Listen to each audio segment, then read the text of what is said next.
எக்ஸாம்ல இந்த மாடலை அடிக்கடி வந்து கேட்பாங்க. which of the following is divisible by 13?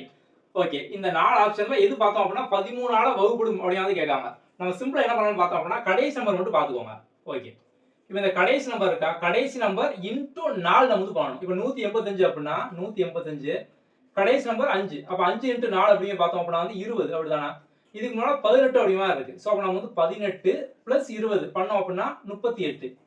இப்போ இந்த 38 அப்படிங்க 13 வந்து கேன்சல் ஆகுமா? ஆகாது. 39 வந்து ஆகும். 38 வந்து எக்ஸாக்ட்டா கேன்சல் வந்து ஆகாது. அப்ப இது வந்து கிடையாது. அடுத்து 221 பாருங்க. 221 கடைசி நம்பர் பார்த்தோம் அப்படின்னா 1. சோ அப்ப நம்ம வந்து 1 இன்டூ 4 பண்ணணும். 1 இன்டூ 4 அப்படிங்க பார்த்தோம் அப்படின்னா 4 தான். ஓகே, முன்னாடி 22 வந்து இருக்கு. சோ அப்ப 22 பிளஸ் 4 பண்ணோம் அப்படின்னா 26. சோ நம்ம வந்து 13ஆவது டேபிள்ல 26 வந்து வரும் அப்படிதானா. 13 அதுக்கப்புறம் 26 39 இந்த மாதிரிலாம் வரும். அப்ப 26 வந்து வரும்.